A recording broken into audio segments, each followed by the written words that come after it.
विद्यार्थी लोग, आज हम लोग हम पहले बता चुके हैं कि ब्रेन के मानव के ब्रेन के बारे में हम 5 पार्ट तक देंगे। हालांकि 4 पार्ट कहे थे लेकिन 1 पार्ट बढ़ गया।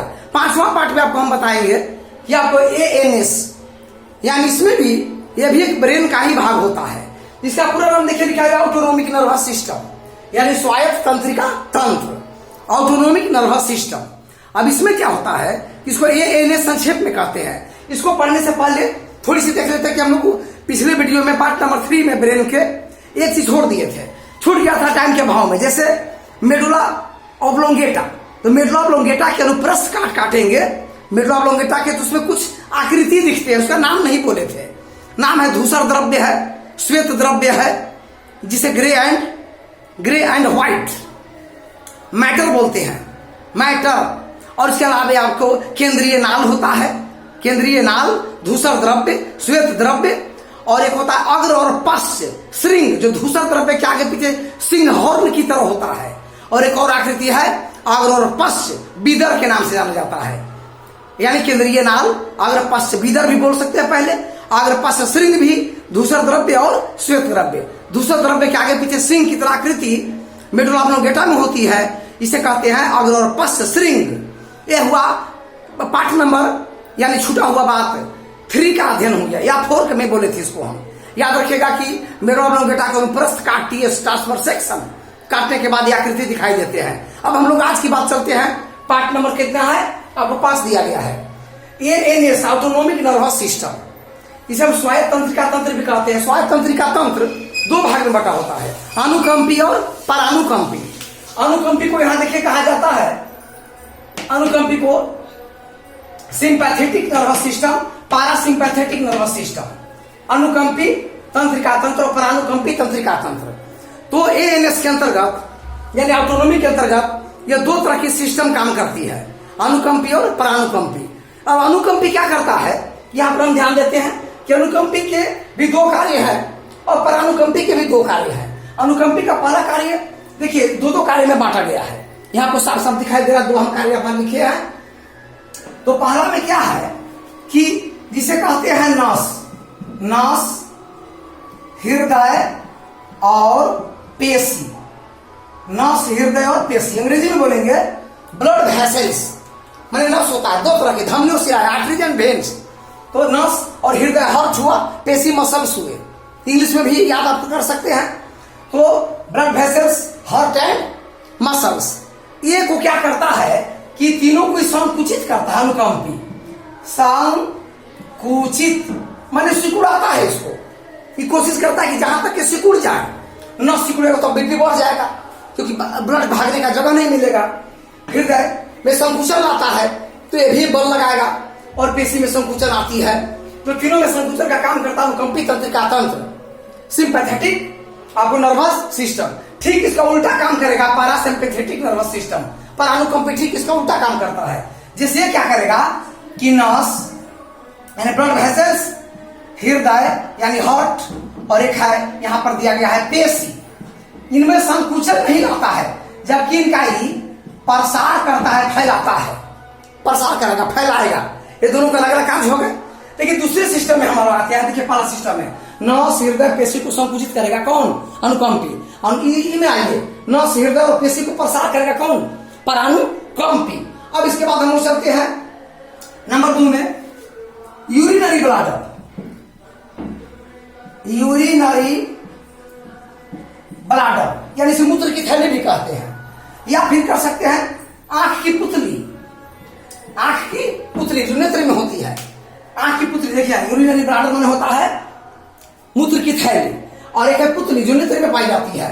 और फिर एक इसके अलावा आपको है सांस लेने संबंधी जितने भी छोटे छोटे ब्रोंकियाई होते हैं। जब हम सांस लेते हैं तो एक आपको ब्रोंकियाई होता है, उसमें बहुत महीन हवा प्रवेश करते हैं फेफड़े तक, उसे ब्रोंकियाई कहते हैं। श्वसन नाल के महीन रेशा कहते हैं। तो श्वसन के रेशा, श्वसन नाल के रेशे, फाइबर ऑफ ब्रोंकियाई, वो यह क्या करता है कि फैलाता है। देखिए यहां उल्टा काम कर रहा है, फैलाता है। जबकि ये परानुकंपी क्या होता है कि यहाँ पर हम देख सकते हैं ब्लाडर को हम देखते थे मूत्राशय, मूत्राशय एवं देख सकते हैं पुतली, पुतली यानी पुपिल कहते हैं इसको, नेत्र का आई पुपिल। यानी फिर इसके बाद श्वसन नाल, यानी इसको हम श्वसन नाल यानी ब्रोंकियाई भी, ब्रोंकियाई फाइबर ब्रोंकियाई भी बोल सकते हैं। तो श्वसन संबंधी, श्वसन से संबंधी रेशा, नाव रेशा, श्वसन से संबंधी नाव रेशा को यह क्या करता है कि फैलाएगा तो इसी को उड़ाएगा, संकुचन करेगा, संकुचन, संकुचन करेगा, ये वो फैलाएगा ये संकुचन करेगा। अब आप समझ गए, क्या समझिए, ध्यान से समझिए कि अनुकंपी नस हृदय और पेशी को संकुचित करता है, जबकि परानुकंपी नस हृदय और पेशी को प्रसार करता है। अच्छा, अनुकंपी जो है श्वसन नाल, रेशा और यूरिनरी ब्लैडर मूत्राशय और पुतली को फैलाएगा, जबकि पुतली को मूत्राशय को, श्वसन नाल के संबंधित रेशे नाल को संकुचन करेगा परानुकंपी। एक दूसरे को उल्टा काम करते हैं, एक है हाइपर, अब एक है हाइपो। तो इस प्रकार से हम यहां दे सकते हैं, यहां दे सकते हैं। अभी दोनों को मिला करके यहां दिया जाएगा। अब देखिए दोनों के यदि हम मिला देते हैं, यानी एक को यहां पर मिला देते हैं, हाइपर HYPER हाइपर प्लस हाई HYPO हाइपो बटा 2 equal to normal NORML normal. तो अभिक्रिया को तेज करेगा, वो अभिक्रिया के दबाएगा, तो तेज और दबाने दोनों को जोड़ के 2 से भाग दे देते हैं तो नॉर्मल हो जाता है। इसी प्रकार से ये जो है आगे की ओर अपना काम करते हैं। इस प्रकार से एक बढ़ाता है अभिक्रिया को, कम करता है। और भी देख सकते हैं कि और भी इसमें है कि अनुकंपी में नंबर 3 में देख सकते हैं कि पसीना, पसीना गिराने की क्रिया को तेज करेगा, जबकि परानुकंपी पसीना गिराने की क्रिया को रोकेगा। उस एक चीज और है, चौथा में है कि पाचन, पाचन एंजाइम, एंजाइम, पाचन एंजाइम जो है ये कम करता है, अनुकंपी कम करता है। अब पाचन एंजाइम को परानुकंपी बढ़ा देता है। पाचन एंजाइम को अनुकंपी कम करेगा, परानुकंपी बढ़ाएगा। पसीना निकालने की क्रिया को ये क्या करता है, पसीना निकालने की क्रिया को ये तेज करेगा, शुरू करेगा अनुकंपी, और परानुकंपी उसे कम निकलने देगा, पानी की मात्रा को बनाए रखेगा। तो ये दोनों मिलकर एक ज्यादा खर्च करते हैं, कम खर्च करते हैं, या एक ओपोजिट वर्क करते हैं, कम एक ज्यादा, और दोनों को मिला करके नॉर्मल स्थिति बनती है।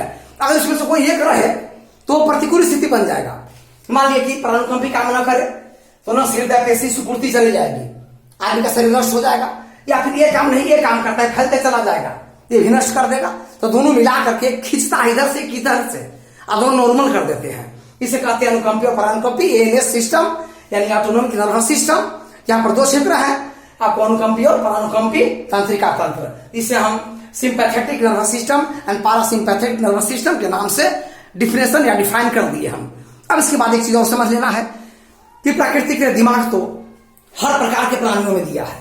प्रकृति के द्वारा माइंड यानी डेवलपमेंट यानी दिमाग सबको दिया गया है, लेकिन केचुआ है, जोंक है, इनमें तंत्रिका जाल होते हैं, ब्रेन नहीं होते। तंत्रिका तंत्र के जाल के गुच्छे को, तंत्रिका के तंत्र के गुच्छे को मस्तिष्क कहा जाता है, जहां पर जमा होकर के एक अर्ध ठोस आकृति प्रदान करता है, जैसे मनुष्य के सिर में, गाय भैंस भेड़ बकरी प्राणियों के सिर में होता है। इसे हम कहते हैं, आपको ब्रेन कहते हैं। लेकिन जोंक केचुआ में देखा जाए तो इसमें इस प्रकार से जाली मिलेगा, इस प्रकार से इस तरह से ये जाली मिलते हैं। कहीं पर ब्रेन बनता नहीं है, कहीं पर ब्रेन नहीं बनेगा, ये जाली जाली है। इसलिए इनमें सोचने समझने स्मरण शक्ति बनाए रखने की क्षमता नहीं होती। एक बार माचिस की तिली जला दीजिए, जो और केचुआ उससे गुजरता है, जलता है तो लौट जाएगा, इतना काम नहीं करेगा तंत्रिका तंतु। लेकिन इस बात को याद नहीं रखेगा कि इस रास्ते से न जाए, ऐसा दिक्कत हुआ था, यह सिस्टम इसमें नहीं है, क्योंकि उसकी स्मरण शक्ति बढ़ाने की पावर सेरिब्रम में, हम पिछले वीडियो में बताए थे कि सेरिब्रम के टेम्पोरल क्षेत्र में होता है। इसे हम कहते हैं ब्रेन का मेमोरी चिप्स कहते हैं। तो टेम्पोरल क्षेत्र जो है सेरिब्रम का एक भाग है, फ्रंटल पैराइटल ऑक्सीपिटल टेम्पोरल आपको बताए थे ना फर्स्ट पार्ट में।